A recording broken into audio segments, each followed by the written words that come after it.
All right, how you doing, family? So today I'm going to be discussing our Collins writing program. We believe that writing should occur across the curriculum, and this is a program that I've used since roughly 2015. So I learned about this program from Dr. John Collins, who created this program. He has his own organization that runs the program around the world.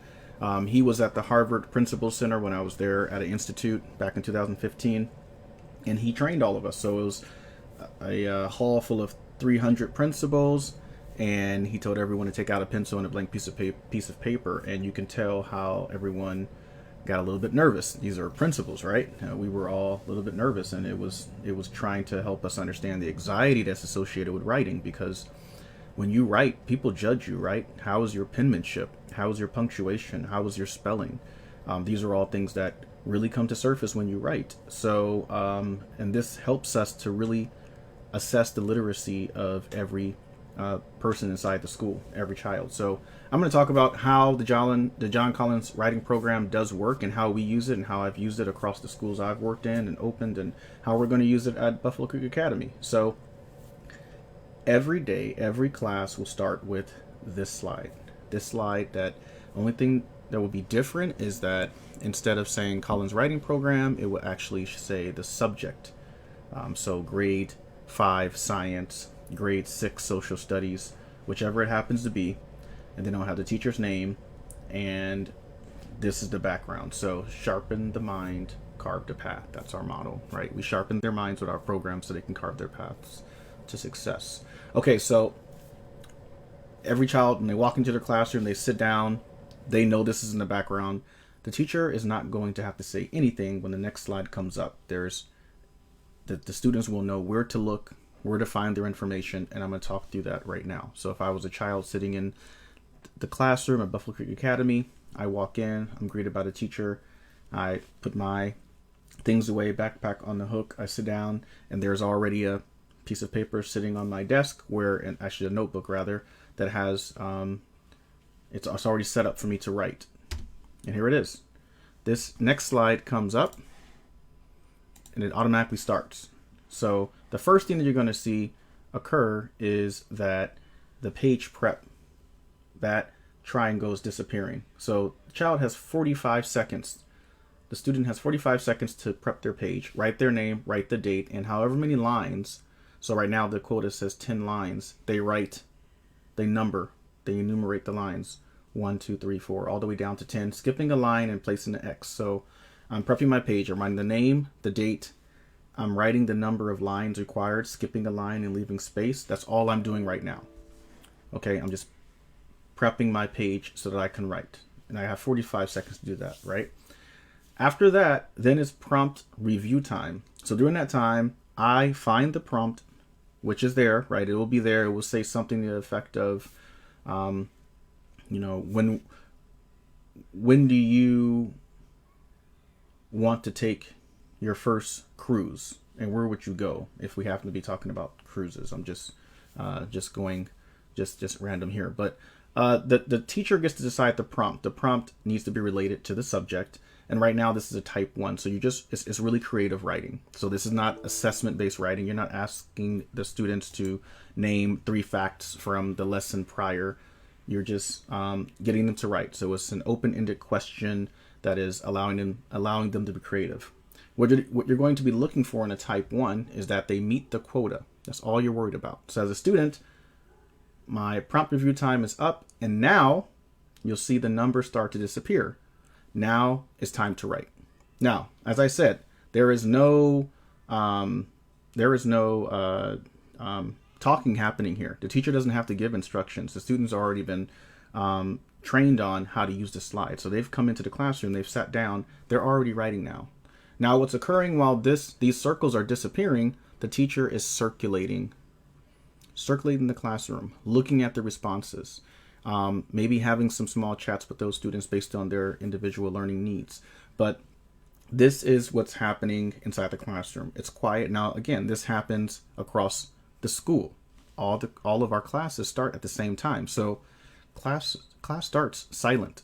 There's no instruction that's required. There's no directions required because students know exactly what they're looking for. I'm looking for the type. So if I see type 1 as a student, I know it's creative writing. If I see type 2, yeah, then I know that it's going to be potentially an assessment, right? And type 3 is something very different. That's more of an English language arts assignment. That's an essay, right? So I know the type. It's a type 1. I know my time limit. I have 10 minutes, and I know I have 10 lines. Now, typically, across the subjects, you'll see they have, most of the time in the classroom, they're going to have no more than 5 lines required, no more than 5 minutes, right? Typically, that's because you're only taking about 5 minutes to have your start. So there's many ways to call this: the do now, your intro, your warm up, whatever you want to call it. But in Buffalo Creek Academy, we call it our CWP, our Collins Writing Program. Every single class starts with this slide. And the students they're automatically drawn into what their responsibility is and how to use the slide. So while this is occurring, the students are writing, and they're just their eyes are coming up to the screen every once in a while, looking to see how much time they have left, and they're writing. And the teacher is again circulating the classroom.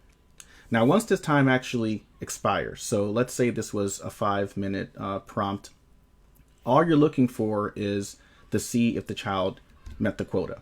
So now I just fast forwarded. Circles are gone. The teacher, all the teacher must do is see if there are however many lines the quota said. So right here it says 10 lines. So the teacher comes by, checks to see if the student has actually written a total of 10 lines. If you have, that's all required for a type 1. Again, we're saying 10 lines, not 10 sentences. It's just 10 lines. We're just trying to make sure the student's writing. Get comfortable writing. And if you write all the time and you write at the beginning of each subject, you have an increased opportunity to become comfortable with writing. And if you met the quota in a type 1, you get a check mark, which says you met the quota.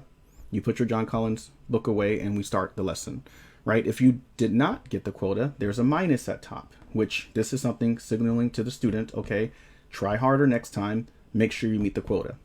So this is one of those things we're speeding them through that writer's block. You see the prompt, think quickly, you have that prompt review time to think about what you want to write, and you move forward. So that's the John Collins Writing Program, and it's worked out really well. And here are some do's and don'ts, about how to use it. That's for the teachers when we train them on how to use the slide. But this is really helping them understand what this is for. Page prep. Okay, so page prep provides students time to write their name, date, type of the assignment, ensures each student is provided the appropriate amount of time to prepare their paper, right? And this also, because you have times where the student might forget to write their name and their date, and then what you'll find is it's difficult to then go and mark the papers, right? So this alleviates this, this ensures that none of that occurs, right? So page prep is pretty simple. Your name, the date, and you enumerate the lines. Right, this is really important. The prompt review time, we're training students to not write immediately.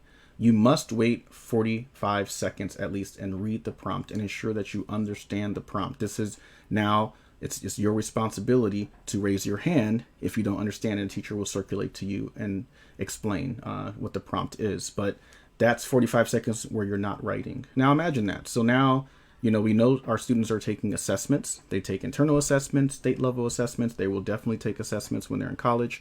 This is training them to take the time to ensure that they understand the question. By and large, when you find that students have answered the question incorrectly, but they actually did have the knowledge, it's because they misread the question. So they write a response that is not actually factual, but the response does not answer the particular question in front of them. So this is why prompt review time, they're getting used to waiting at least 45 seconds to ensure that they understand the question, they understand the prompt before they start writing. And that occurs every day with every subject. So there you have it. It lets you know exactly what the boxes are for, what to use them for. And that's John Collins. So this is the program I wanted to talk about. This is going to be occurring at the beginning of each subject in each classroom in our school, and very excited to show that to you all. If you have any questions about that, comments, let me know. You can put comments down in the comment section, write us on our direct messaging, and this is just another example of how we will be explaining the features of our curriculum on our page.